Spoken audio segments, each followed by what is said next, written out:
Ok, primero que todo, muchas gracias a todos. Bienvenidos al mundo de la tecnología. Y bueno, la próxima hora, como no hay nada más interesante que hacer, espero que, bueno, aprendan algo sobre el coronavirus. Y bueno, primero quisiera agradecer a la doctora María Fernanda Tuesta, que es la presidenta de la Federación Odontológica Colombiana y su junta directiva. También a la doctora Claudia Rodríguez, presidente de la Sociedad Colombiana de Implantes y su junta directiva y miembros. Y al señor presidente de las Sociedades Científicas y Odontológicas. Mi nombre es Paola Rodríguez Lichtenberger, y soy médica infectóloga graduada de la Universidad del Bosque en Colombia y posteriormente me vine a Estados Unidos y hice mis especialidades de infectología, medicina interna, medicina tropical y global health acá en los Estados Unidos. Llevo 20 años practicando y en este momento, este es mi quinto outbreak desde que practico como infectóloga, así es que la vida me ha estado preparando para este momento y como he dicho yo, es como si me hubieran avisado entrar a los Olímpicos con una semana de anticipación. Así es que, bueno, voy a empezar, les voy a compartir mi experiencia de lo que he aprendido, de lo que he vivido y espero bueno, que si hay preguntas y que aprendan algo nuevo y si no, pues todos aprendemos. ¿Cambiamos el slide? Ok, voy a hablar un poco de la virología primero, de la epidemiología y de la patogénesis. En la parte de clinical manifestations no solamente voy a hablar de las manifestaciones clínicas y lo que se está viendo, sino también de mi experiencia. Para empezarlos y ponerlos un poco en contexto, nosotros Miami tiene 20 días con respecto a Italia. Esa es la forma como estamos midiendo el outbreak en los diferentes países. Después de China, los segundos más grandes fueron Italia e Irán, y los Estados Unidos está tratando de seguir más o menos la cronología con respecto a Italia. Entonces nos medimos por días. A Washington State entró como 11 días después, a Miami entró 20 días después. Entonces nosotros lo que estamos más o menos asumiendo es que lo que está pasando en Italia es probablemente lo que nosotros vamos a vivir en 20 días. Y lo que estamos haciendo es tratando de bajar la curva para no estar en la misma situación en 20 días. Entonces, básicamente, eso es como lo que estamos tratando de manejar acá. Después voy a hablar un poco sobre el manejo, las guías de manejo, lo que estamos haciendo acá, la evidencia que tenemos sobre tratamientos y los protocolos que hemos instaurado en los 3 hospitales que yo manejo. Y la parte de prevención, como la mayor parte de la audiencia son odontólogos, creo que es bien importante que hablemos sobre la parte del uso del equipo de protección, cómo usar guantes, las precauciones de contacto, precauciones de droplets y cómo se recomiendan estos momentos que las personas de high contact, en el caso de que ustedes tuvieran que trabajar en un paciente que está infectado, ustedes estarían a alto riesgo, lo mismo las personas que intuban. Y entonces podemos hablar más de eso. Siguiente, por favor. Este es yo también les voy a recomendar ciertas cosas que he aprendido durante estos 3 meses y me han ayudado mucho. Este es para mí el mejor website y el que tiene los números más al día, más updated. Este website lo encuentran en el Miami Hopkins, en John Hopkins, y se llama el John Hopkins Map Tracking. Lo que hace es que en la hora se está haciendo un update y 2 veces al día hacen el update de las marcas. Le da el número total de confirmados en el mundo por país, les da el número confirmado de muertes por país y los recuperados. Les da varias tablas y 2 veces al día se está updating. Así es que este es bien importante para seguirle y ese es el que nosotros estamos usando para seguir. Obviamente tiene, como todo, tiene pros y tiene contras. Acuérdense que los confirmados son aquellos pacientes que se han hecho testing. Primero que todo, hay una limitación muy grande de hacer testing y esa es una de las grandes barreras, que como hay muy poco testing y cuando entra a un país solamente las entidades gubernamentales hacen el testing al principio, hay mucho delay, se demoran mucho en empezar a diagnosticar o a dar los casos precisamente por eso, porque no se están chequeando pacientes. Cuando entra el testing, entonces se ve un pico grandísimo, no porque hayan aumentado los casos, sino porque básicamente se está haciendo testing en más personas y es una como una visión más realista de lo que está pasando. Y a eso hay que asumir que hay una gran cantidad de la población que tiene simplemente gripas, que no va a tener testing, pero que están positivas. Y aquellas personas que contienen el virus, pero que no desarrollan ningún tipo de síntomas.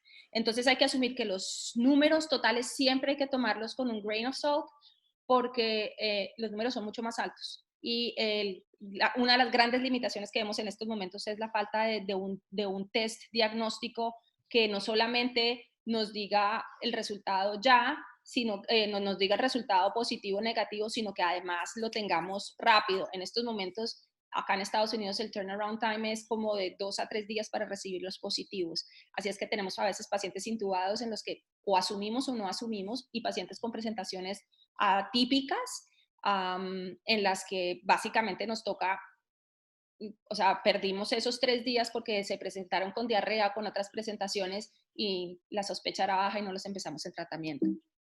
Siguiente, por favor. Ok, para poder empezar un poquito a hablar un poquito y entender toda la jeringonza de lo que es el SARS coronavirus, estos son los dos nombres con los que se ha quedado. Entonces, cuando nos referimos al virus como tal, nos referimos al SARS coronavirus 2. Acuérdense que hay un SARS, que es el SARS del outbreak del 2002 en China y en Hong Kong. Ese sería el coronavirus 1, SARS coronavirus 1, y para nosotros este es SARS coronavirus 2. Y la enfermedad como tal la llamamos COVID-19. Nosotros nos referimos a COVID-19 como cuando llega un paciente, el billing diagnóstico y el diagnóstico se pone en la historia clínica, se asume como COVID-19. Siguiente. Ok, los coronavirus básicamente son virus ARN, con single strike, quiere decir que tiene solamente una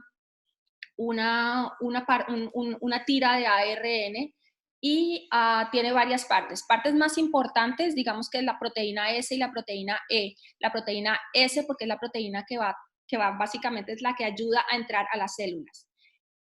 La parte que viene en controversia hoy en día es que sabemos en estos momentos que los coronavirus utilizan la proteína S para interactuar y entrar en las células humanas, las células que tienen el receptor de IECA2. Por eso viene toda la situación de por qué hay la sugestión de que personas que están con inhibidores de la ECA van a tener mayor propensión a la enfermedad, porque al estar inhibidores de la ECA supone que el coronavirus pueden acceder mejor a estos receptores e infectar más fácilmente los tejidos que tienen este receptor. Siguiente. Este coronavirus es el coronavirus como familia es un virus que vive más que todo en animales mamíferos, y digamos que el animal predilecto del coronavirus hasta este momento que sabemos es el murciélago. Por eso viene toda el costa de que coma murciélago, no coma murciélago, después hablamos de eso. Pero sabemos que hay 6 tipos de coronavirus que pueden causar enfermedad en los humanos. Los 4 primeros coronavirus que se han descubierto, han sido presentes por los últimos 100 años, son los que producen el resfriado común. Esos básicamente llevan muchos centenares de años dando enfermedad a los humanos, y digamos que no es inusual que uno tenga una gripa y que sea presente por uno de esos coronavirus. Ahora, lo que pasa es que no sabemos qué es el coronavirus porque no estamos testeando. Cuando hoy en día nosotros hacemos exámenes y chequeamos esputos, chequeamos líquidos pulmonares, y en los estudios, cuando estamos haciendo los estudios de NAT, o sea, para chequear secuencias, descubrimos que hay coronavirus, nos referimos a estos coronavirus, no al coronavirus 2, al COVID. Hay otros 2 coronavirus que han causado pandemias. El primero fue el SARS. Acuérdense que en el 2002 empezó en la provincia de China, y este empezó con el contacto de un humano, inicialmente un animal que no se sabía qué animal era. Ahora se sabe que es un COVID cat, que es un animal exótico, el animal que usan en Java para producir el café ese súper elegante que vale carísimo. ese era el animal que estaba relacionado y que vendían en el mercado. ¿Cómo llegó el virus a ese, lo vamos a hablar ahorita más tarde, pero eso es bien interesante y puedo explicar qué fue lo que pasó con este virus también. El segundo coronavirus que ha causado outbreak ha sido el MERS. El MERS es como una especie de SARS, una infección respiratoria muy parecida a la del SARS, sino que se produce en el Medio Oriente. Entonces, en la península del Medio Oriente hay un tipo de enfermedad que produce problemas respiratorios y este tiene la característica de presentar también enfermedad renal. Entonces presentan con neumonías y fallas renales muy severas. Pareciera que este es en contacto con los camellos y por eso se da allá. Si uno va allá, siempre hay el riesgo, si llega y se contagia, ya estaba en contagio con camellos, que lleguen a esta enfermedad. Entonces, estos son los 6 coronavirus que causan enfermedad. Ahora tenemos el séptimo, que es el COVID-19 o SARS coronavirus 2. Siguiente, por favor. Esto es simplemente para darles una muestra de la estructura genética. ¿Por qué es importante esta estructura genética? Porque con esta estructura genética lo más importante que hicieron los chinos, y es un agradecimiento a su trabajo, es que apenas tuvieron la estructura genética, la difundieron al mundo. La difundieron al mundo para que empezaran a trabajar en vacunas, en anticuerpos, en medicamentos para combatirla y sobre todo en test diagnósticos. Lo que el test diagnóstico hace es básicamente detectar estructuras de la parte de la estructura genética del coronavirus. Como verán, es un beta coronavirus y está estructuralmente está muy cercano al SARS-1, al coronavirus 1. Siguiente, por favor.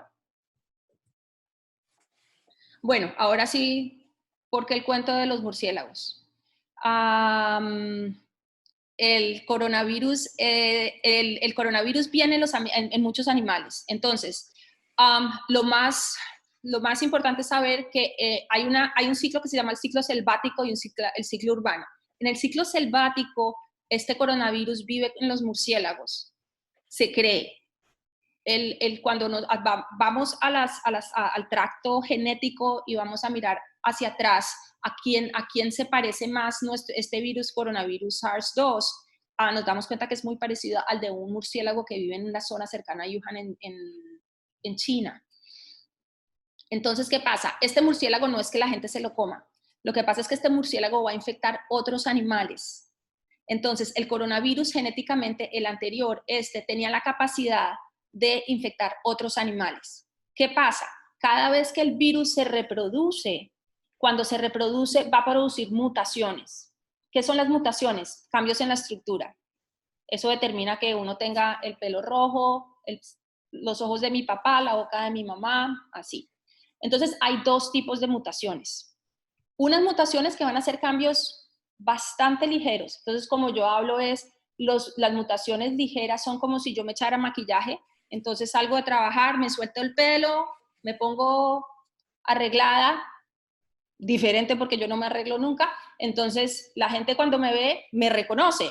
Entonces, hubo un cambio, pero la reconocemos. Ahora, las mutaciones grandes o los grandes shifts, los llamamos, los drifts, los llamamos cuando hay un cambio radical. Eso quiere decir, Paola no se maquilló, sino que Paola se fue y se hizo cirugía plástica y nadie la reconoce. Entonces Paola llega donde los papás y no tienen ni idea quién es.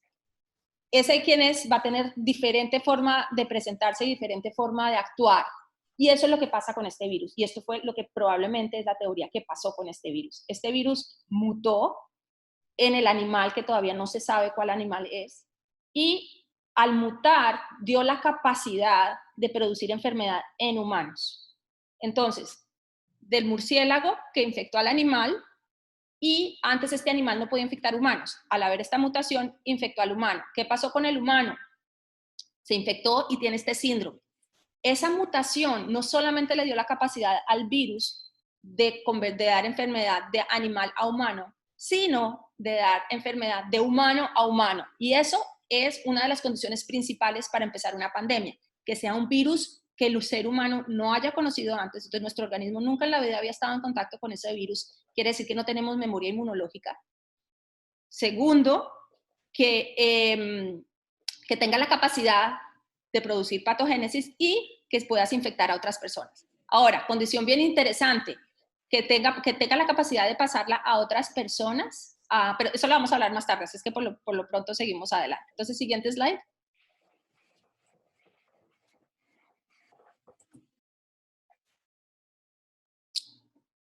Ok, entonces esto es la sensación que tenemos de lo que pasó en China. Básicamente, todos decimos que nos imaginamos al chino comiendo esto. Efectivamente, hay poblaciones que comen murciélago. Esta es una foto del sur del África, y en África es común, puede ser común que coman el murciélago. Ese es el caso del ébola, por ejemplo. El ébola pasa que en algún momento pueden directamente comer, pero no es el caso de esto. Esto no se dio porque la gente estuviera comiendo murciélago. Lo que creemos es que pasó del ciclo selvático al ciclo urbano. Siguiente. Entonces, esto es lo que explica básicamente lo que estoy diciendo. Están los murciélaguitos tranquilos, a ellos no los friega nada, y lo más interesante es que estos murciélagos comen fruta. Entonces, estos murciélagos ni siquiera les gusta a la gente. Ellos están aisladitos y no le hacen daño a nadie. Estos murciélagos van a infectar otros animales que pueden o no causar enfermedad. Ahora, estos animales, lo que llamamos un intermediate host. Intermediate host es el que va a hacer que el virus empiece por primera vez en contacto con los seres humanos. Entonces, el humano va a estar en contacto con el mico, con el venado, con esto, o con la gallina, como pasa en el avian influenza. Ahí es cuando se da el contacto, no es porque haya un directo contacto. En algún momento puede pasar, pero otra vez, el murciélago que hay en China, en Wuhan, es un murciélago tímido que o sea, no tiene interés en estar cercano a la gente. Siguiente. Ok, hablando un poquito de la presentación de lo que fue. Entonces, lo que creemos es, esta persona fue, cómo supimos y cómo empezó todo en China y en Wuhan. El primer reporte pasa en diciembre 27, cuando una persona, este es el paciente número 1, es una mujer de 49 años, que llega con fiebre y tos, una neumonía muy severa, pero ya estaba un poco mejor. Esa mujer se recupera días después, sobrevive. En su historia clínica aparece como que era una mujer que trabajaba en el mercado de pescados en Wuhan.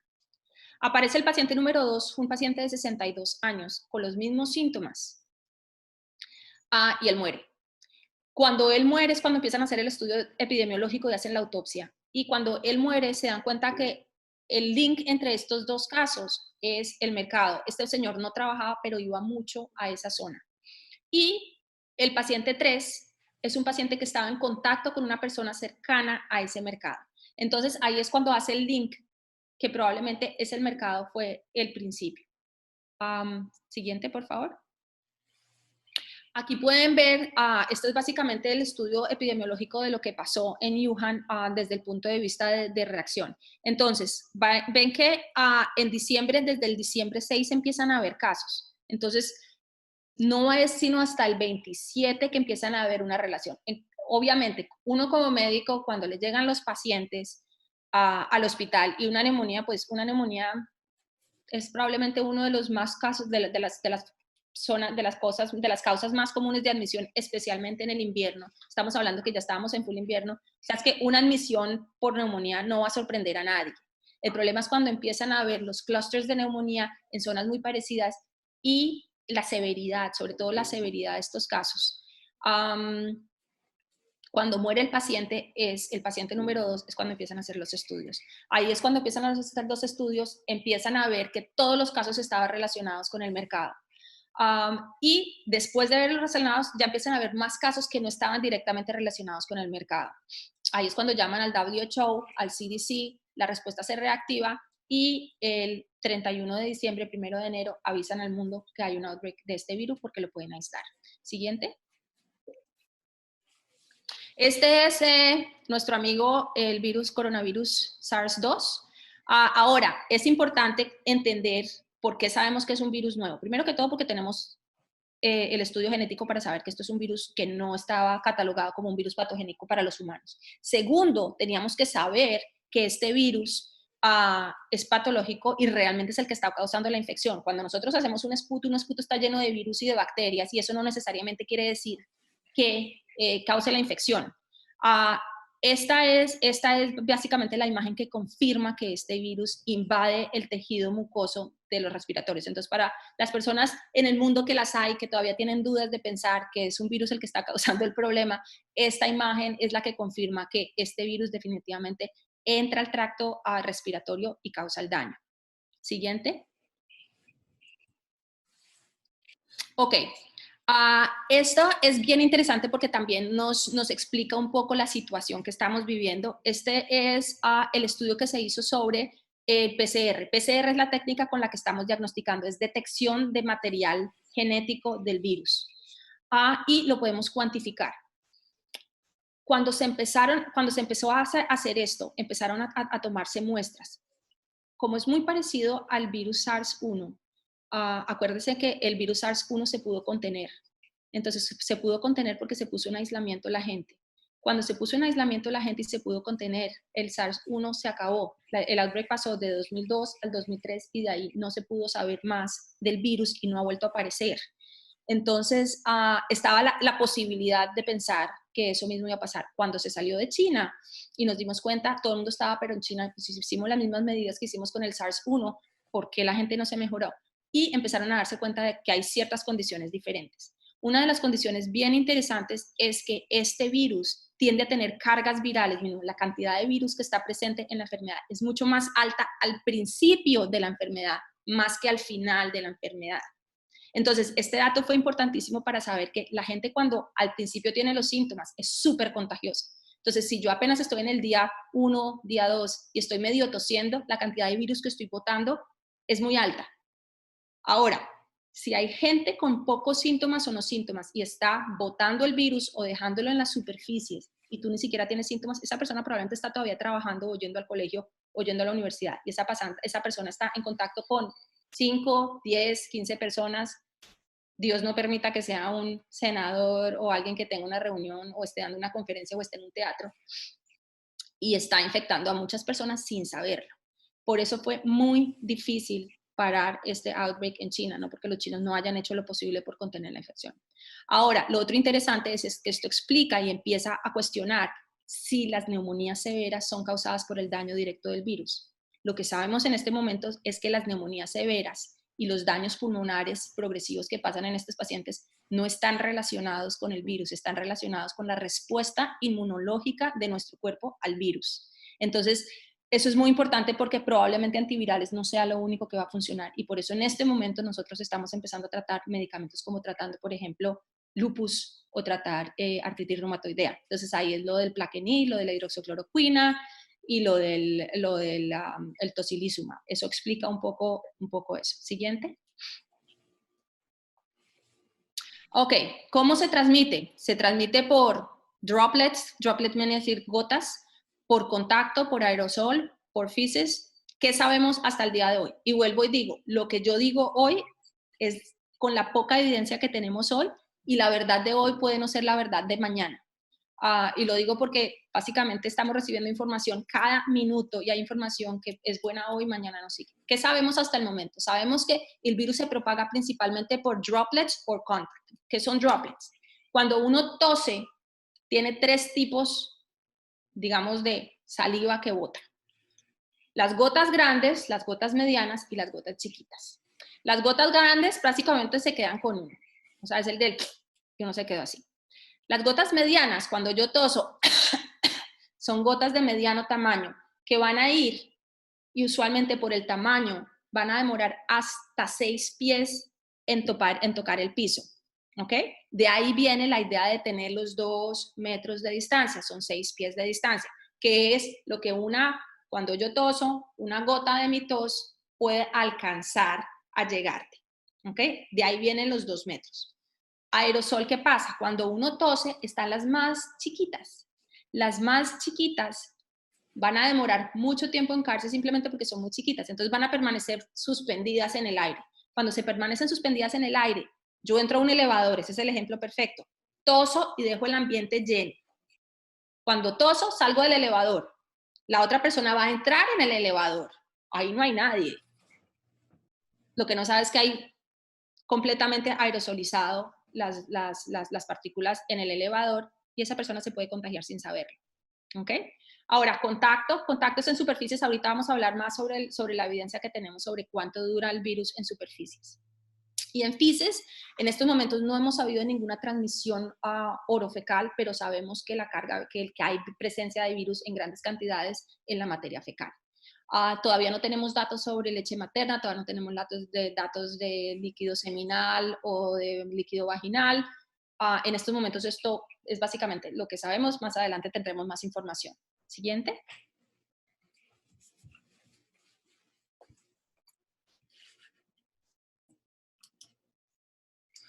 Ok, esto es simplemente para explicar un poco que los casos se dan en lo que se llama en clusters.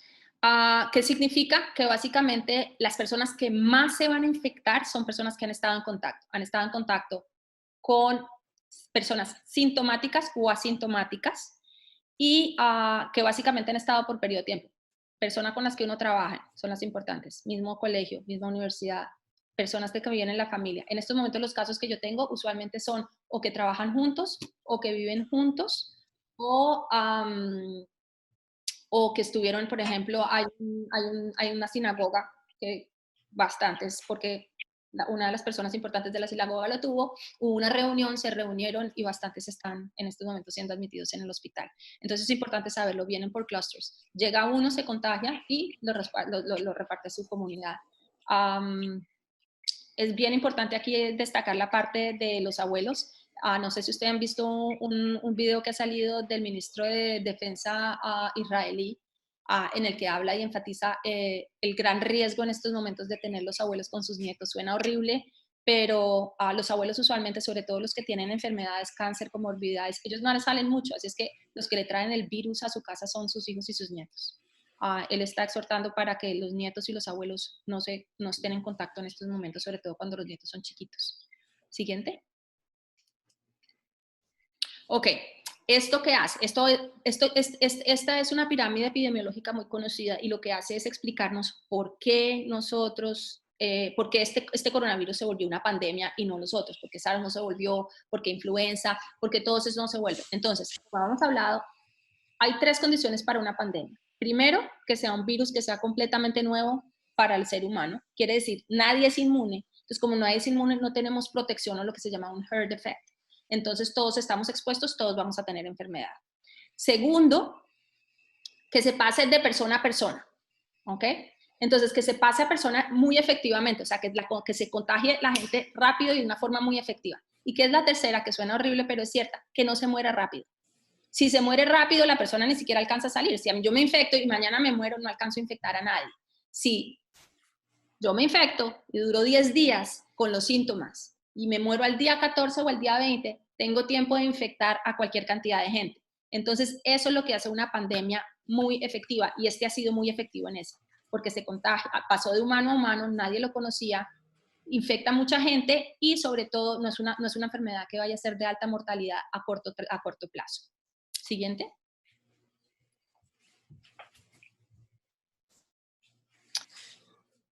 Bueno, esta es la confirmación de que pasó a humano a humano, necesitaban un estudio y este estudio en Vietnam. Está la historia de una pareja que estaba en Wuhan, que se va para Wuhan, para Vietnam y la pareja presenta los síntomas. Él dijo que no había viajado, básicamente fue a visitarlos y él se contagió. Este es el caso que comprueba finalmente, porque en Wuhan, como todo el mundo lo tenía, no se sabía si en realidad había algo en el ambiente que estuviera contagiándolo y no era el contacto con la otra persona. Este caso es el que explica que el contacto de humano a humano. Esto era importante hace 2 meses, probablemente hoy ya no es tan importante. Siguiente. Ok, la presentación clínica. Siguiente. Esta es el datos epidemiológicos de la cohorte de China, de la cohorte de Wuhan. Entonces, más o menos se sabe que la edad media son 56 años, ¿ok? 50, 60 años. Y esto es bien interesante porque siguen promoviendo que esto es una enfermedad de viejos. Sí, es una enfermedad que mata más viejos, pero eso no quiere decir que los jóvenes y la gente, nosotros los adultos jóvenes, no estemos a alto riesgo. Lo que sí sabemos es que básicamente la población que va a estar más afectada en cuanto a neumonía es la población entre los 40 a los 60 años. La población que más se va a morir es la población mayor de entre 65 años en adelante. Entre más comorbilidades, mayor mortalidad. ¿Okay? O sea, es que eso es bien importante tenerlo. ¿Qué pasa con los niños? Los niños tienen una presentación muy benigna. No ha habido fatalidades ni casos de mortalidad en niños menores de 20 años. Y esto también habla de las exposiciones. Siguiente. Periodo de incubación es de 2 a 14 días, entonces el periodo de incubación, o sea, por eso te ponen a ti con digamos, la parte de por qué te ponen en cuarentena 14 días. Si tú estuviste en contacto con un caso, tienes 14 días para presentar los síntomas. Después de los 14 días es menos posible que tú presentes la enfermedad o que si la tuviste asintomática. La severidad, 80% de los casos van a tener una presentación bastante ligera, no necesariamente tienen que ir al hospital, se sienten como un flu. La moderada son 15% de los pacientes van a requerir admisión en el hospital y 5% van a requerir admisión en unidades de cuidado intensivo e intubación.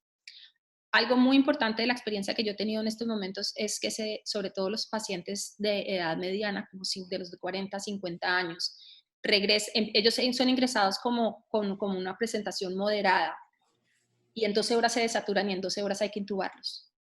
Entonces, la sospecha de pensar que porque ya dejó de tener fiebre o porque no está respirando tan mal, le va a ir bien, no es tanto porque a mí ya me pasó que dije, ese paciente está bien, está tranquilo, yo creo que vamos a ir para el otro lado, no le empecemos nada y a las 12 horas le estábamos intubando. La fatalidad de los casos es más o menos de un 2.3%. Acuérdense que países como China llegó hasta el 4%, Italia está cercano al 4%, países como Corea del Sur, países como Singapur, está tan bajo como 0%. ¿Por qué eso es importante saberlo? Porque la mortalidad va a aumentar si hay menos recursos médicos. Y no lo digo por recursos médicos en cuanto a que tengan infraestructura o no, sino a que haya tantos casos que ya no hayan ventiladores para estas personas. Entonces, lo que está pasando en España y en Italia en estos momentos es que están en el pico más alto y ellos están, inclusive en Italia se habla mucho de que la región de Lombardía es una de las regiones más ricas de Italia, donde está la Universidad de Milán, que es una de las universidades más prestigiosas de Europa. Tienen los mejores médicos, gente con mucho dinero y desafortunadamente están haciendo comités de éticas para decir quién se intuba, quién se no, porque no hay básicamente máquinas de ventilador. Además, el meme que han visto ahorita de que usted no quiere que un ortopedista o que un dermatólogo lo intube porque los médicos también estamos cayendo como moscas. Aquí a mano derecha para ver la proporción de cuántos casos y la mortalidad. Entonces, si ven, entre más pequeño, entre más joven, los casos son menos, la mortalidad es casi nula. Ahora, en cuanto empieza a llegar uno hacia los 50, 60 años, muchísimos casos, la mayoría de los casos vienen a ser, pero la mortalidad es, digamos que menor, es menos del 5%, es aproximadamente el 5%. Cuando se acerca uno a los 80 años, ya estamos viendo que casi que todos los pacientes que lo contienen van a tener enfermedad severa y la mortalidad va a aumentar. Siguiente. Ok, esto también explica más o menos por edad. Entonces, si uno tiene de 0 a 10 años, 20 años, 40 años, digamos que la mortalidad es del 0.4%. Ahora, si uno tiene 80 años o más, la posibilidad de mortalidad es de un 15%. Por eso es que básicamente, por eso es la razón que decimos que es una enfermedad vieja. Ahora, teniendo comorbilidades, si uno no tiene ninguna comorbilidad, probablemente es menos de un 1%. Si estamos hablando de enfermedad cardiovascular, estamos hablando de mortalidad del 10%, estamos hablando bien interesante que las personas con hipertensión tienen más o menos un 6%, y eso está bien en estos momentos está con todo el cuestionamiento de los inhibidores de la ECA, si es o no, todavía la Asociación Cardiovascular de los Estados Unidos se ha pronunciado y ha dicho que en estos momentos si las personas están en inhibidores de la ECA, se recomienda mantenerlos porque todavía no hay evidencia suficiente, todo está en teorías. Siguiente. Ok, los síntomas. La presentación más común que nosotros vemos es neumonía, un flu-like symptom. No hay forma en estos momentos de diferenciar una gripa normal de una alergia del coronavirus. Muchas personas han empezado a tener síntomas como de, tengo una alergia, me siento como así, pasan los días y tenga que tener el coronavirus. Entonces, la única forma de determinar si uno tiene coronavirus o no es haciéndose el testing. Ahora, el problema es que el testing está muy limitado y apenas se está empezando a diseminar y eso lo complica todo. Si fuera tan fácil, pues no estuviéramos donde estamos. pero por lo poco que hemos visto, la presentación en Wuhan y lo que hemos hablado, en estos momentos básicamente, como ya les dije que nosotros estamos a 20 días de, um, a 20 días de Italia y aproximadamente unos 10 días de España. Mantenemos comunicación muy cercana con la Universidad de Milán y con universidades españolas y médicos cercanos a España que nos mandan la literatura y con los que compartimos la experiencia. Yo apenas estoy en la primera oleada, entonces quiere decir que mi primera oleada tuve la gran ventaja de poder ver y poder tener el tiempo de dedicármele a cada paciente para poder examinarle, para poder tomar datos, para realizar los protocolos basados en la experiencia de lo que los italianos y los españoles están haciendo bien, pero también agradecidos en el alma, con que han sido lo suficientemente sinceros para decirme en qué la han barrado, cómo han metido la pata y que me recomiendan que definitivamente vale la pena hacerlo y que definitivamente no vale la pena hacer. Entonces, fiebre es el síntoma más común. Ahora, la fiebre se presenta en diferentes formas. Lo que yo he visto en los pacientes hospitalizados es que las fiebres llegan hasta 103, o sea, 39 para arriba, no son fiebres bobas. Cuando son presentaciones más ligeras, la fiebre va a ser una presentación más baja, o sea, son low grade, bajas temperaturas. Fatiga, todo el mundo habla de fatiga, que se sienten como si se fueran a morir, que les duele todo. Tos seca, eso es otra cosa interesante. La tos es más común que presente como una tos seca que como una tos productiva. La producción de tos productiva solamente como un 27%. Disnea, 31%, dolor muscular 35% y anorexia en 40%. Siguiente.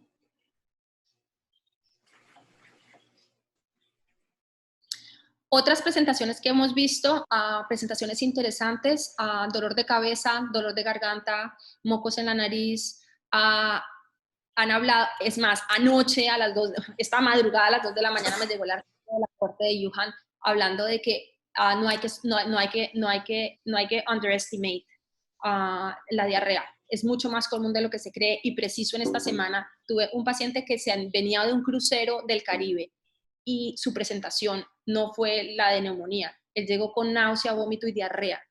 Inclusive al principio pensamos que lo que tenía era Clostridium difficile, se hizo todo el testing y salió negativo. Cuando empezó a hacer las fiebres altas, el paciente se le hicieron rayos X y tenía una neumonía. Entonces ahí fue cuando hicimos el testing.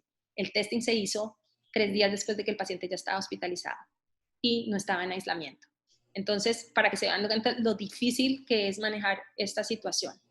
Y que uno mete la pata, comete errores, pero tiene que aprender de esas experiencias. Otras presentaciones interesantes, miocarditis, falla renal y otras como encefalitis. En estos momentos lo mismo, tengo un paciente que llegó somnoliento, no reaccionaba, ni siquiera se pudo hablar cuando se entrevistó la primera vez, y tuvieron que intubarlo. Ese sí se fue directo para la unidad de COVID. Cuando lo intuban, perfecto. Lo interesante de este paciente es que responde muy rápido y ya estábamos listos para intubarlo. Se le quitó la anestesia, se le quitó el propofol, que es el sedativo, y no se ha despertado. En estos momentos estamos hablando ya de la posibilidad de hacer de una punción lumbar porque es muy probable que este paciente sea nuestro primer caso de encefalitis. Ayer salió un artículo increíble saliendo también de cómo las células del cerebro tienen receptores de inhibidores de la ECA y eso podría explicar por qué encefalitis tendría sentido como presentación clínica. La complicación, el ARDS, básicamente es una reacción inmunológica. No se sabe mucho si es ARDS o es lo que se llama una cascada de citoquinas. Una cascada de citoquinas es que hacen una reacción inmunológica bárbara, rápida y severa. Y es muy difícil poder ventilar a estos pacientes. Quiere decir que necesitamos no solamente cantidades de oxígenos con FiO2 de cercanos al 100%, sino presiones positivas expiratorias muy altas, que como ustedes saben es muy difícil porque ya una vez llega uno a PIPs altos, hay la posibilidad de hacer neumotórax. Entonces, por eso están viendo que algunas personas están pronando a los pacientes, pues los están poniendo boca abajo para que respiren mejor y los están paralizando. Otras cosas interesantes que se han descubierto, linfopenia, leucopenia es muy común, entonces van a ver leucocitos de 2 y 3 es bastante común que lo vemos, linfocitopenia, Y como asociados con mortalidad está la linfopenia y el D-dimer, que son los reactantes de fase activa. Entre más alto, más posibilidad de que haya mortalidad. Siguiente. Aquí me están preguntando que lo de los AINES. ¿Por qué usar AINES empeora la enfermedad? Bueno, todavía no se sabe. Todavía no se sabe. Estamos hablando de los AINES que la gente está utilizando Tylenol y se cree, no se sabe todavía si está también por la misma situación de los inhibidores de la ECA, de los mismos receptores del COX. Pero en estos momentos no hay ningún dato. La recomendación que en estos momentos nos están dando a nosotros es seguimos manejando Tylenol y si es muy difícil bajar las temperaturas, vamos a dar ibuprofeno, pero lo vamos a documentar para tener más evidencia, porque en estos momentos básicamente no sabemos, no sabemos. Todavía estamos con mucho sigilo en darles ibuprofeno, pero no se sabe qué tan tercero es. Ahora, esta es la radiografía. Es bien importante saber la radiografía, sobre todo para nosotros los médicos, cómo se presenta. ¿Por qué? Primero que todo, porque no queremos usar los CT scans ni los MRIs para hacer el testing. ¿Por qué? Porque el paciente va y va a dejar coronavirus regado por todas. Y sabemos que no va a manejar el pronóstico y no nos va a cambiar ninguna decisión en tratamiento. Entonces, lo que básicamente estamos haciendo rayos X con rayos portables y en vez de escanografía o resonancia, estamos haciendo ultrasonidos. Los españoles sacaron guías ya en cuanto a dependiendo de las líneas B, podemos sacar un pronóstico de si el paciente está mejor o no. Siguiente. Estos son los laboratorios, básicamente eso es lo que más estamos viendo. La LDH está elevada, la proteína C reactiva también.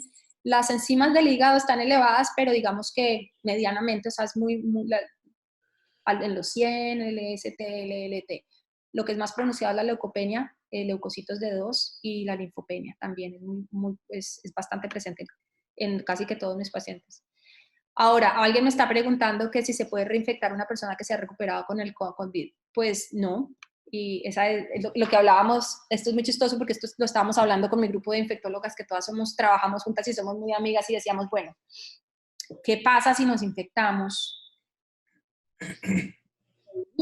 Pues lo mejor entonces es que después ya no tenemos que usar todo el equipo para tratar pacientes.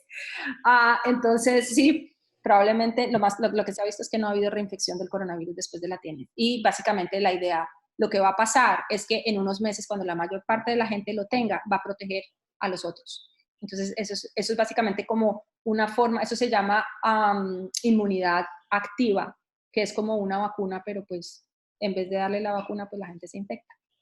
Siguiente. Ok, ¿cómo hacer el diagnóstico? El diagnóstico se hace en estos momentos, como ya dijimos, es detección de la proteína, del RNA, de la presencia de la genética del virus en las secreciones. Entonces, no se recomienda hacer cultivo de virus porque se puede diseminar, entonces simplemente es detección. Ahora, es algo bien interesante porque la detección del virus no determina que el virus esté vivo o muerto, simplemente que hay detección de virus. ¿Ok? Y lo que se hace son los swabs nasofaringeos y orofaringeos. Entonces, el swab nasofaringeo, como lo dice, es meter un tubito por y el signo que sabemos que estamos en el signo adecuado es porque la gente tiene llora o bota una lágrima inmediata o tiene ahí es donde está el sitio donde tenemos que sacar la muestra. Se saca, se mete en un container de incubación para virus o en lo que se llama un vial o donde mandamos, por ejemplo, las clamidias, los NATs para gonorrea y clamidia en los pacientes de PrEP o HIV, mandamos esas muestras. Inicialmente se estaba haciendo solamente por el CDC. Entonces, cuando hubo los primeros casos, solamente el CDC estaba haciendo, ustedes se pueden imaginar todos los Estados Unidos mandando los laboratorios para un solo centro. Eso era la locura. Cuando ya habían suficientes casos en los estados, entonces se lo dejaban al Departamento de Salud. Y eso aquí eran unas garroteras y unas peleas, entre esas yo, porque tenían un criterio demasiado estricto para poder uno mandar el test. Entonces, por ejemplo, yo tenía pacientes trasplantados que trabajaban en el aeropuerto con una neumonía y me decían que no le podía hacer test porque resulta que no estaba intubado el paciente. Entonces yo me agarraba de las mechas y peleaba. Bueno, eso fue todo un drama, pero ya afortunadamente a partir de la semana pasada tenemos LabCorp, Viracor y Quest, que son 3 laboratorios comerciales que lo están haciendo. Aparte del Departamento de Salud, el CDC también lo sigue haciendo. Y en California está Palo Alto, que es el que nos está haciendo las muestras de los pacientes del Hospital de Veteranos de Guerra. Importantísimo, importantísimo para cada país es estar listos para hacer grandes cantidades de diagnóstico, porque esa es la mejor forma de saber en realidad cómo está nuestra situación. Si estamos haciendo pocos casos y ya lo están viendo, quiere decir que la cantidad de casos están diseminados por todos lados porque el testing no está, básicamente no es por ahí. Otra cosa interesante, se han visto que hay falsos negativos, entonces en personas que llegan con la neumonía, el primer test que le hacen sale negativo. Entonces, si la sospecha es extremadamente alta, porque en las personas han estado con contactos positivos, se tiene que seguir asumiendo y se le puede repetir el test. En algunos casos han salido positivos. Y lo otro que hacemos es test. Inicialmente, por ejemplo, ese fue otro concepto erróneo que teníamos. Hacíamos influenza y hacíamos el film array, que es hacer PCR para una batería de viruses. Si salía positivo para influenza o otro virus, no hacíamos el test para coronavirus. ¿Qué fue lo que nos dimos cuenta? Nos dimos cuenta que hay muchos pacientes que tienen, por ejemplo, rinovirus, tienen RSV, virus sincitial respiratorio, y además tienen coronavirus. Entonces, tampoco el hecho de que salga positivo otro virus te da la certeza de que esa persona no tenga coronavirus. Siguiente. Esta es la forma como se están haciendo el testing, que se llama los drive-thru. En estos momentos nosotros tenemos, con la universidad, tenemos 3 centros. Entonces, básicamente lo que está pasando es que la persona con síntomas llama a su doctor. No va a las clínicas, no va a los hospitales. Llama a su doctor por teléfono y el doctor decide si hay que hacer testing o no, que hacer testing. El doctor pone la orden por el computador y la manda a estos drive-thrus. La persona va en su carro, no se baja de su carro, y estas personas con el equipo necesario hacen el testing. Los resultados los puede ver por el computador la persona o su médico los va a llamar. Entonces, esa es la forma más adecuada, primero que todo, para tener más casos positivos, y la otra para que la persona no vaya al hospital y esté en contacto con personas inmunosuprimidas o que esté infectando también a los trabajadores de la salud. Siguiente. Bueno, parte de eso también es importante, qué decirle a un paciente cuando llegue estas son las recomendaciones que le hicimos a los pacientes cuando lleguen al hospital, en el caso de ustedes cuando lleguen a la consulta, en el momento en el que abran consultas. Primero que todo, todos los hospitales tienen ahora una sola entrada y todos los pacientes, incluidos médicos, enfermeras, empleados, todos los trabajadores de la salud, todos los empleados del hospital y todos los visitadores que entran al hospital tienen que ser screen. Y la pregunta es si tienen síntomas. En algunos hospitales están haciendo temperaturas y si dicen sí, positivo, inmediatamente se les pone una máscara y se van a la unidad de drive-thru para testing, o se van a telemedicina, donde hay un doctor que está adecuadamente protegido para que examine a sus pacientes. La consulta externa está cerrada y solamente se dejan entrar personas, por ejemplo, que vienen a quimioterapia, personas que tienen diálisis o que tienen laboratorios, por ejemplo, las personas que están en antibióticos en vena, o la mitad, sobre todo los de quimioterapia, son los pacientes que tienen que ir. Y por eso es tan importante que no dejan entrar a los sintomáticos al hospital, porque en el hospital la gente que está adentro es o los hospitalizados o las personas que están inmunosuprimidas. Familiares o visitas en estos momentos no se están recomendando. En algunos casos en Italia inclusive se han visto que están repartiendo iPads y Face para que la gente pueda hacer FaceTime a los pacientes hospitalizados. Siguiente. Ok, esto también les da un poco de explicación de si se puede erradicar o no. Esta slide era más importante al principio porque estaba la pregunta de si vamos a poder erradicarlo o no. Ya sabemos que no la podemos contener. Pero eso sí pasó con SARS coronavirus 1 y sabemos que básicamente la razón por la cual no la pudimos contener es porque la carga viral es mucho más pronunciada al principio que al final. Entonces es más difícil contener la propagación. Y por eso en estos momentos una de las medidas, otra vez, la medida importante no es para detener el virus, sino básicamente para hacer lo que se llama una mitigación, y es disminuir la cantidad de casos presentes en un tiempo para que los hospitales puedan absorber la carga de pacientes. Siguiente. Ok. Esta es la otra, que necesitamos estudios epidemiológicos definitivamente porque otra vez no estamos haciendo testing, no sabemos bien cómo la situación está. Entonces, por ejemplo, siempre hablamos de gente que sean ingenieros, gente que sepa de computadores, de tecnología, como por ejemplo poner apps en la que la gente pueda poner sus síntomas y eso vaya a una central y pueda en realidad en el tiempo poder las zonas y por ejemplo por departamentos o por barrios o por carreras que vayan poniendo los síntomas y sepan quién está infectado y saber en realidad la situación por barrios o por casas o por edificios o por ciudades para poder tomar medidas preventivas. Siguiente.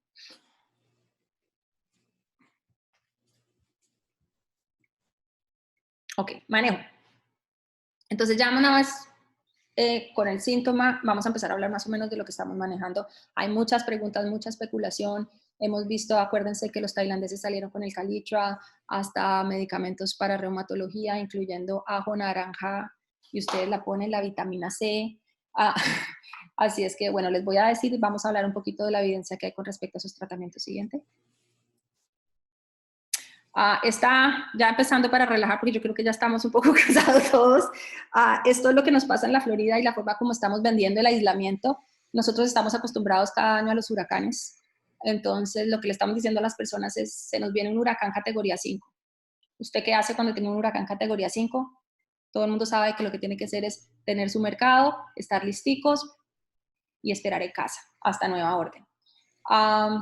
Ahora, sabemos que puede ser muy temprano, sabemos que puede ser algo que no vean y muchas personas van a decir, ¿y yo por qué lo estoy haciendo si no está pasando nada? Es precisamente porque lo estamos haciendo para evitar que pase algo.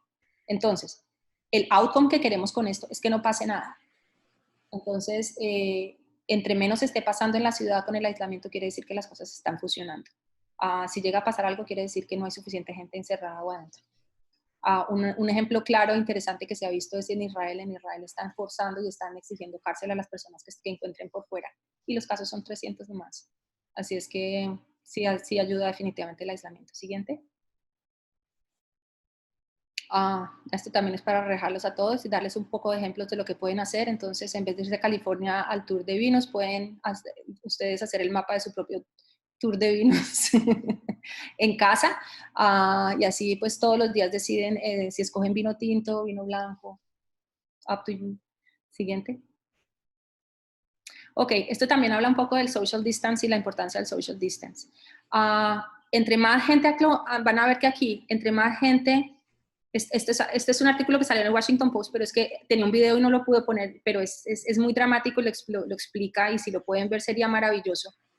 En el video explica cómo va cambiando la curva. Entonces, si ven aquí arriba, aquí están más saludables y solamente hay 25 enfermos. Entonces los 25 enfermos están caminando y pum, golpeándose. Cada vez que golpean a una persona es un contagio, pum, pum, pum. Entonces esta persona no es directo, no está solamente infectando a esta persona está infectando a esta, a esta, a esta, a esta, y camina acá, miren por toda la cantidad, eso es como uniendo dots. ¿Qué pasa? Entre más punticos, más gente va a infectar. Entre más gente infectada, cuando vamos a la mitad del pico, hay más gente infectada que sana. ¿Ok? Ahora, ¿qué pasa? La gente infectada se va a empezar a mejorar. ¿Ok? Cuando se mejora, entonces va a haber menos gente infectada y ya casi nadie queda saludable. Al final del outbreak, lo que va a pasar es que casi que todo el mundo va a estar saludable otra vez o recuperado, y lo que pasa es que ya no van a haber enfermos, sino van a haber personas saludables. Si hay personas saludables, lo que va a pasar es que estos que están recuperados están protegiendo al saludable. Y si ese saludable es un papá o un abuelo de 70, 80 años, lo estás protegiendo. Entonces, eso es lo que necesitamos, que la gente o recuperada o saludable estemos protegiendo, y por eso es que las personas mayores de 70 años tienen que estar en casa, tienen que estar aislados por periodos muy largos. Estas son las personas que van a estar probablemente por un par de meses aisladas. Siguiente. Esto también es un ejemplo de todo lo que pasó. Por ejemplo, siguieron en Singapur. En Singapur les pusieron en cuarentena. De las 94 personas, iban 97 personas de China, los iban a mandar a Singapur. 97 personas. A 3 no los dejaron entrar porque ya estaban infectados, ya estaban con fiebre, no los dejaron montarse al avión. De esos 94, 2 personas, cuando llegaron a Singapur, ya tocó mandarlos al hospital porque desarrollaron síntomas en el avión. De esos 92, básicamente 86 personas, 6 personas después contagiaron la infección y de esas 86 personas fueron testeadas. De esas 86 personas, salieron 86 personas salieron negativas y una persona que nunca desarrolló síntomas salió positiva para el test. Y eso, de ahí viene la historia de contar de por qué hay personas que pueden estar asintomáticas y botar el virus. ¿Okay? Entonces, eso nos explica que no es que todo el mundo que no tenga síntomas puede botar el virus, pero hay esos casos. Entonces, el aislamiento es importante porque uno no sabe con quién se vaya a encontrar. Siguiente. Este es el estudio del New England Journal que salió de las superficies y les explica cuánto tiempo dura el virus. Entonces, sabemos que el virus, básicamente, es más fácil que el virus se muera en condiciones de calor y en condiciones de humedad. Teníamos la esperanza en Miami porque somos más calienticos que la situación no fuera así, pero no, es mentiras. Tenemos casos, así es que el calorcito y la humedad en Miami todavía una gran pregunta si las condiciones climáticas de acá vayan a hacer que la representación sea menos, pero pues igual ya tenemos pacientes intubados acá. Entonces, aquí está la historia del aerosol de las 3 horas. Una persona tose, mide en el ambiente y lo que se dieron cuenta es que hay detección de virus aerosolados hasta 3 horas. Esa es la historia de los elevadores. Si hay una persona que tose en un elevador y está infectada, puede dejar hasta 3 horas, entra y sale uno en el elevador y se contagia. En cobre parece que es mucho menor. Aquí está en cartón el número de horas, estamos hablando de horas. Stainless steel y el plástico. Pareciera que el plástico es la superficie donde al coronavirus le gusta más vivir. Como lo ven, aquí está comparando el coronavirus, nuestro coronavirus 2, comparado con el SARS coronavirus 1, que son bastante similares a diferencia del cartón. Siguiente. Pacientes fumadores me están preguntando. Los pacientes fumadores, los pacientes fumadores, en estos momentos no se ha dicho nada. Hay cierto cuestionamiento sobre los vapors y cuestionamientos a las personas que tienen enfermedades pulmonares. Definitivamente eso lo sabemos que son más afectados, sabemos que son más difíciles de sacar ventiladores y sabemos que inclusive para entrar cuando tiene neumonía una persona que es fumador o que tiene enfermedad crónica del pulmón, pues van a ser los más difíciles, sobre todo en el momento de extubar o de recuperar. Siguiente. Ok, otro meme como para distensionar un poquito el estrés del tema. Hoy es viernes, ¿a qué vamos a hacer? A salir, ¿para dónde vamos? Al balcón. Espero que todos tengan balcón o al menos ventanita. Siguiente. Ok, seguimos con el manejo y ahora con el manejo terapéutico. Siguiente.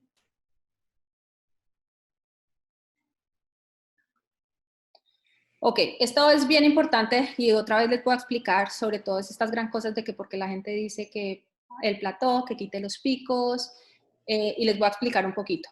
Ok, esta es probablemente para mí es la gráfica que más me gusta explicar porque explica las razones de lo que estamos haciendo y las razones del aislamiento. Ok, acuérdense que ya pasamos de la fase de contagio.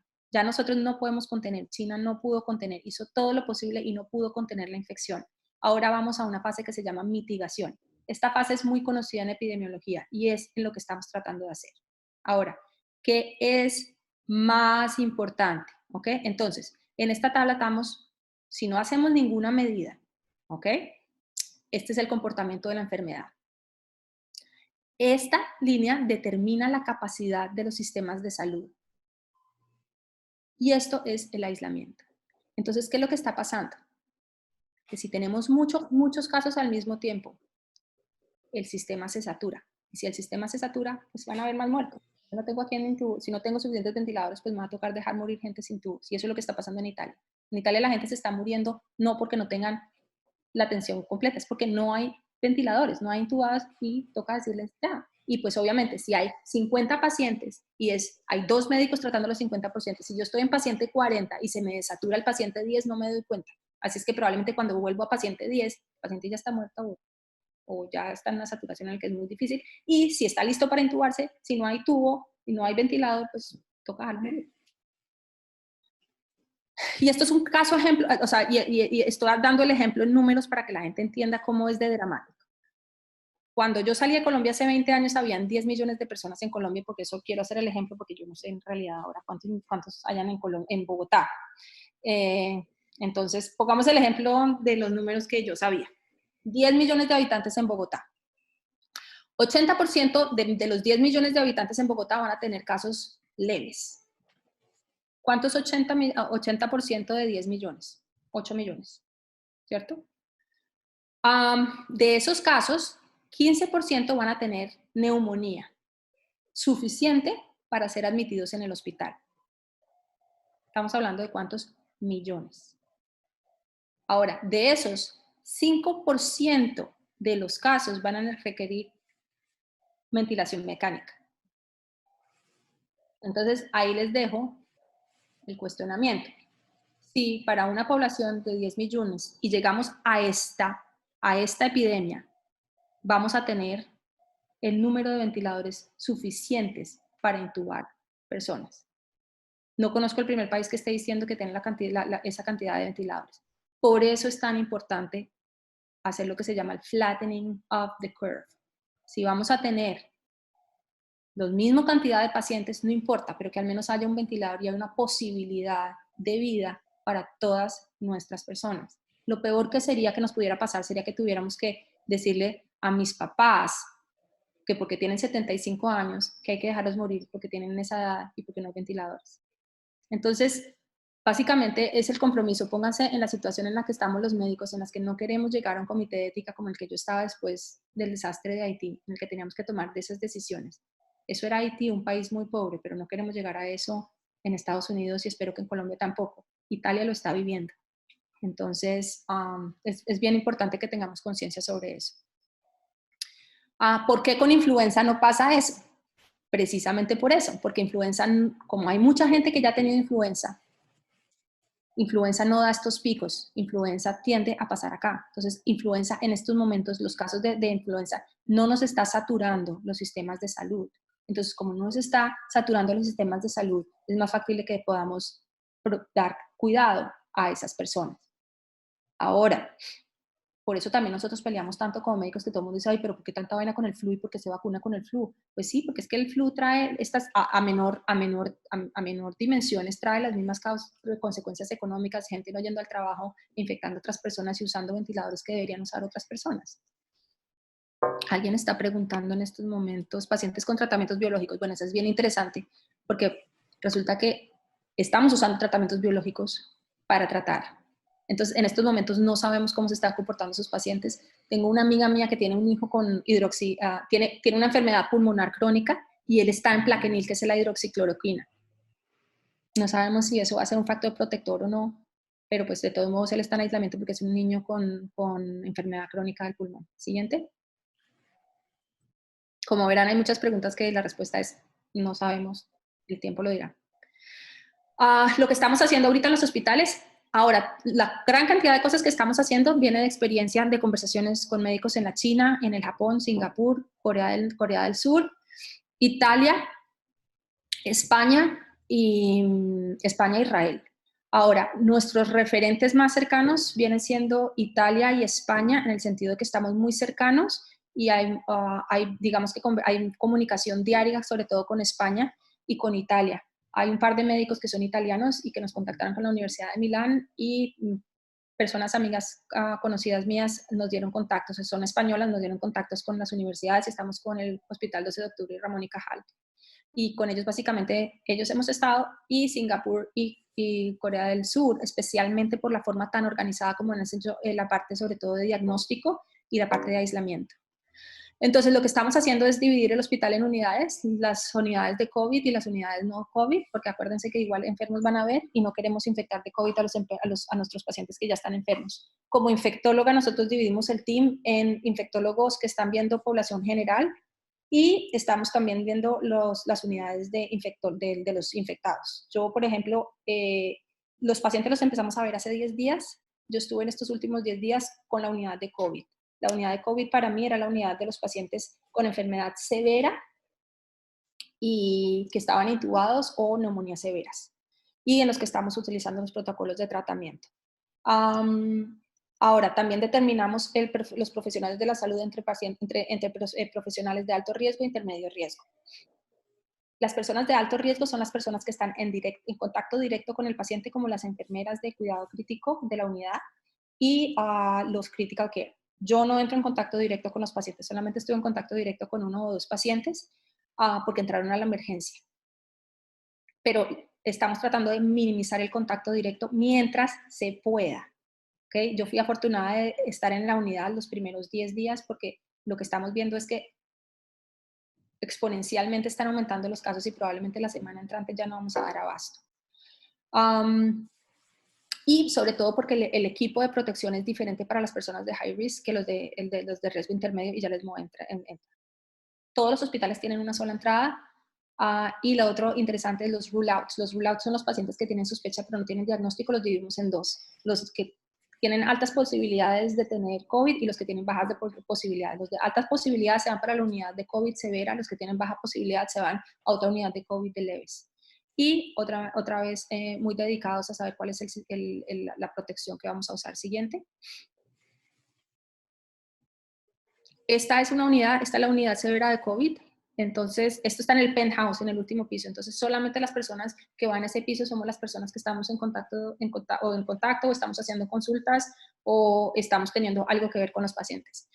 De aquí adentro todas las habitaciones son habitaciones individuales y tienen presión negativa. ¿Qué quiere decir? Que si la persona tose, el aire no va a salir por la puerta cuando uno abre la puerta, sino absorbe todo y se va por un sistema de ventilación especial que va a llevar a un sistema que va subterráneo, y quiere decir que ese aire que esas personas están botando va para un sitio que no está en contacto con humanos. ¿Okay? Donde ven después de pasar del plástico, se llama el anteroom, y el anteroom es donde uno se pone el equipo de protección y se lo quita. ¿Okay? Después de ese anteroom está otro room, y de ahí entra uno directamente a las unidades. Acá es donde básicamente estoy yo me siento, que es la unidad en la que no estamos en contacto directo con los pacientes. Aquí, como ven, hay un televisor y hay un telecomunicador. Yo veo cuántos pacientes, o sea, a los pacientes los llamo a la habitación, hay cámaras en cada habitación y yo puedo entrevistarlos y hablar con ellos por medio de esa cámara. Me están preguntando cuántos ventiladores hay en Bogotá, no tengo ni idea. Sé que inclusive para nosotros, haciendo los cálculos, estamos cortos y estamos pidiendo ventiladores, entonces estamos tratando de sacar. Esa es la otra tan importante de por qué las cirugías electivas hay que cancelarlas, porque son ventiladores que necesitamos. Necesitamos los ventiladores de las salas de cirugía, necesitamos los ventiladores de los postoperatorios y de las complicaciones. Aquí está diciendo Laura Rangel, que es médica, diciendo que muy pocos. Y lo otro es que también hemos pedido ventiladores portátiles. Supongo que inclusive en Colombia, yo sé porque he trabajado con el Army, ellos tienen una capacidad, sobre todo con los hospitales de guerra, que tienen ventiladores portátiles muy buenos. No sé cuántos tengan y estén dedicados a sacarlos.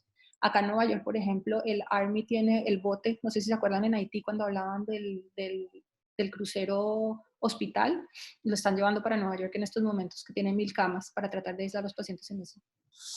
Siguiente. Ok, entonces aquí estamos hablando de los diferentes tipos de protección. Este es el de droplet. Entonces acuérdense que dependiendo del tamaño de la gota, vamos a tener diferente. Entonces si estamos entrando a una zona o estamos a bajo riesgo, estamos recomendando estas que son las droplets. Cosa importante, acuérdense que tiene el alambrito que se tiene que cerrar acá. Aquí tengo, este es el que nosotros tenemos, se lo ponen así, y despichan acá. Este es el de droplets, ¿ok?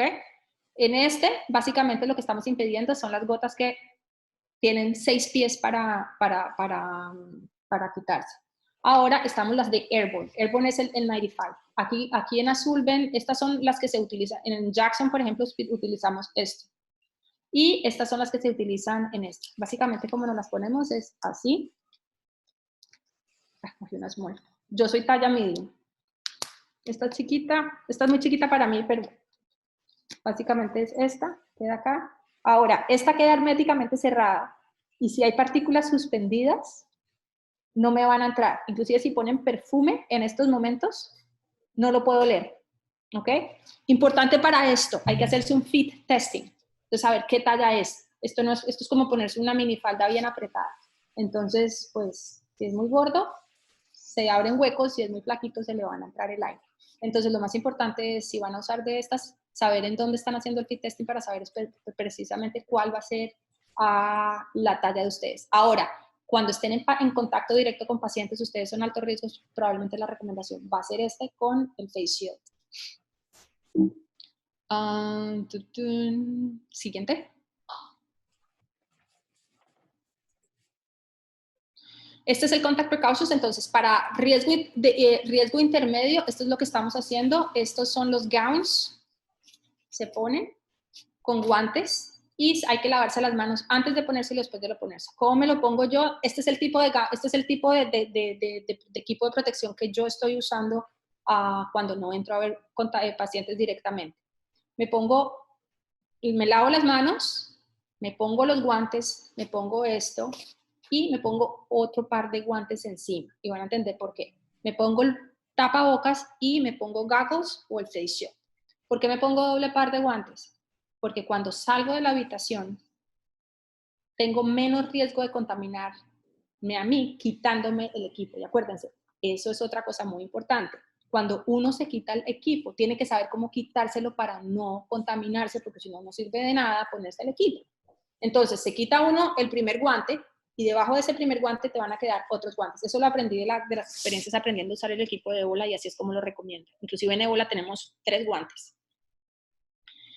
Ya quedan con unos guantes un poco más limpios. Con esos guantes un poco más limpios, lo que yo hago es, me quito el equipo. Me quito el equipo tocando la parte contaminada y jalándolo. Al jalarlo, lo que voy a empezar a hacer es enrollándolo de adentro para afuera y lo último que me quito son los guantes. Enrollado de adentro para afuera, así es que mis manos que están relativamente limpias están en contacto con la parte de adentro del equipo, no la parte de afuera, porque la parte de afuera está contaminada. Lavo esto. Mis manos en estos momentos están limpias y tengo todavía puesto el face shield y la máscara. Entonces, no me toco nada, me lavo las manos, me pongo otro par de guantes y me quito el equipo. Porque si yo con mis manos, si están contaminadas, si mis manos están y me quito el equipo, la máscara y los gogles están contaminados. Entonces acuérdense que se lo van a tener que quitar con otros guantes. Se quita, después ahí sí lavamos la mano y salgo otra vez del este. Entonces como ven, eso de ponerse el equipo de protección no es aquí me disfrazo y me lo quito y ya. Tienen que tener, y yo realmente les recomiendo que vean los videos de YouTube oficiales en los que les están enseñando. El CDC tiene buenos videos en los que les enseñan a ponerse los equipos. Siguiente. Estos son los diferentes tipos de equipo. Entonces, a mano izquierda, el de azul es uno de los ejemplos. Este es uno de los que usan en la emergencia. Utilizan, este es el de contacto. Por ejemplo, en Jackson utilizamos este tipo de gowns. Están los face shields, que son completos. Está la máscara en 95. Odontólogos están usando muy comúnmente esto. Pueden usar también el Rabbit, pero sobre todo ustedes están asumiendo que si tienen que atender urgencias, son pacientes que no están sintomáticos, este sería suficiente. Ahora, este es el mío. Aquí me ven. Entonces, yo no necesito el completo face shield. Simplemente tengo el gown, doble guante, el 95 y tengo el shield. Y este es el que me pondría si entrara en contacto directo con los pacientes. ¿Okay? Este es el que se están poniendo los intensivistas o si, por ejemplo, ustedes, por X o Y motivo, tuvieran que entrar porque tienen que hacer algún procedimiento odontológico, cirujanos maxilofaciales, who knows, que tengan que hacer un procedimiento directamente a un paciente conocido con COVID, tendría que ponerse este sistema especial. Y ese es el que incluye el Rabbit, que incluye estar con el vestido completo, que los pies estén cubiertos y hay que tomar un curso especial para no solamente fitting testing, sino para saber cómo ponérselo y cómo quitárselo. Y aguantarse el calor. Con este, No duro más de 20 minutos, media hora, porque si no ya estoy asada. Y en aire acondicionado. Siguiente. Ok, esta es la explicación más clara que pude entender para saber por qué el papel higiénico se está acabando en todo el mundo. Simplemente un chiste de que si realmente la gente está pensando que va a usar la protección poniéndose papel higiénico encima. Siguiente. Tratamiento. Siguiente. Ok, había muchas esperanzas al principio sobre un medicamento para el HIV que se llamaba Calitra, el Lopinavir Ritonavir. En Tailandia hubo algunos estudios diciendo que este en combinación con otros antivirales podía servir. Esta evidencia salió hace un par de días. Desafortunadamente no es efectiva en pacientes severos. Entonces, probablemente nuestros protocolos ya están saliendo, no vamos a dar Calitra en pacientes hospitalizados. Podría todavía, no estamos descartando la posibilidad que en algunos pacientes muy temprano en la enfermedad pudiera tener algún efecto. Pero otra vez, los protocolos los estamos cambiando en tomar la decisión de que el Calitra, como nosotros lo llamamos, el Lopinavir Ritonavir, no se va a usar en neumonías, o sea, ya cuando están moderados a severos, no lo vamos a usar. Siguiente.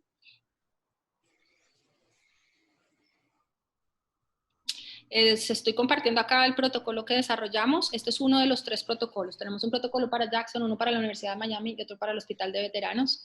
Y esto es con toda la evidencia.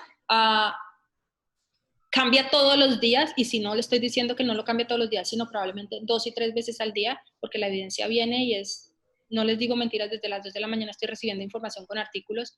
Gracias. Y yo digo que de una de las experiencias más bonitas que yo he tenido yo siempre he dicho que de lo malo, aprendí por mi papá que de lo malo siempre hay que verle las cosas buenas. Y cada vez que he tenido que ir a zonas de desastre o ir a outbreaks o tener que tener outbreaks o cuidar a outbreaks, me sorprende cómo la humanidad une todas las cosas buenas para tratar de hacer algo. Y eso es lo que está pasando. Aquí a las 2 de la mañana yo estoy recibiendo emails de gente de Italia que no me conoce, con gente de China, gente de Tailandia, de Singapur, de España.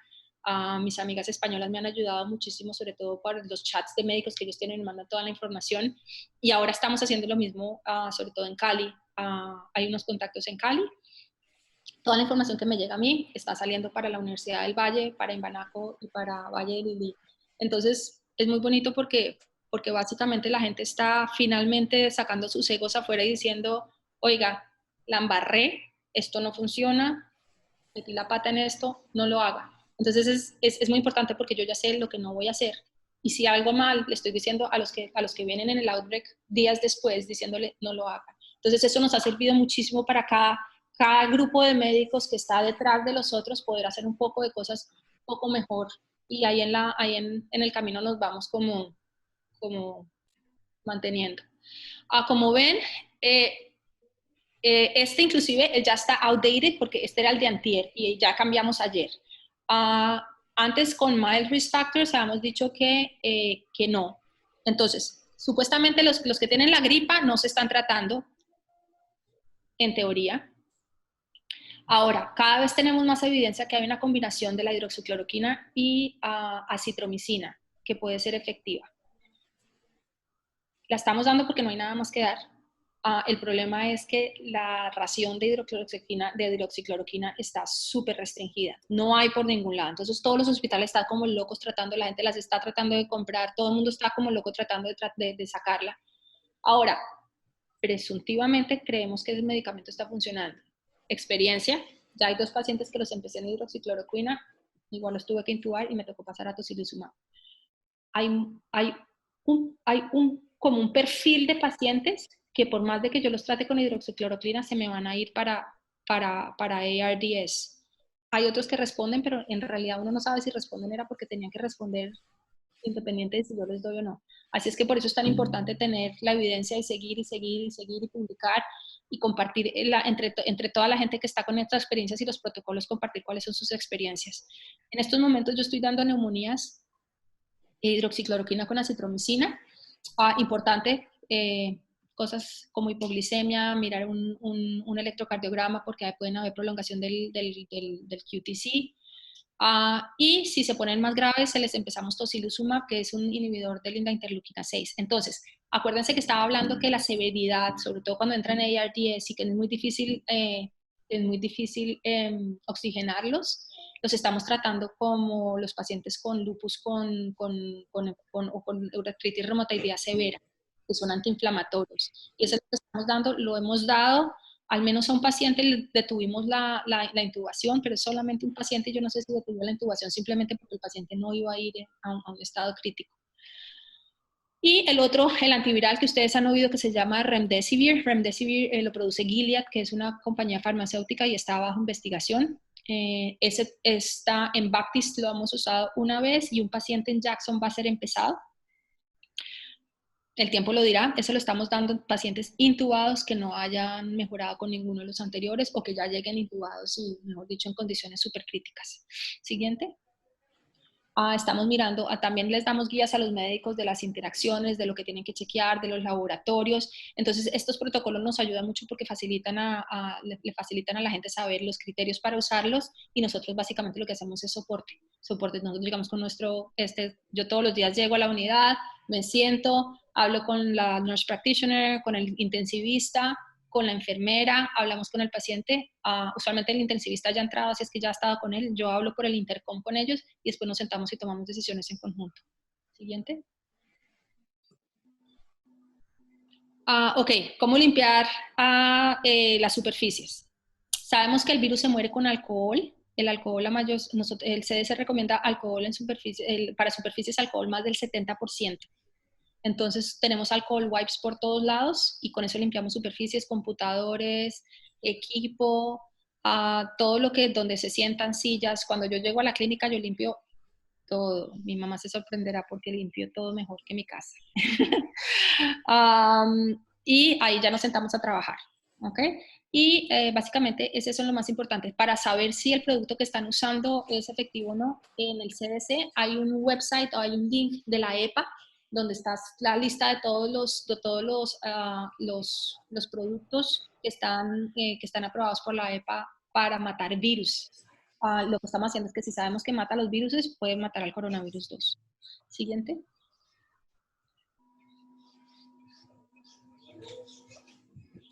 Siguiente. Ya hablamos también de esto, cómo preparar para los amantes del Clorox como yo, cómo pueden preparar su propio limpiador. Son 5 cucharadas de cloro por galón de agua o 4 cucharaditas por un cuarto de agua. Eso es como se puede preparar su propia solución o con soluciones de más del 70% de alcohol. Siguiente. La ropa, siempre una de las cosas que yo hago es, ahora estoy llegando a mi casa, los zapatos son los mismos que uso y los limpio con wipes de alcohol antes de entrar al carro.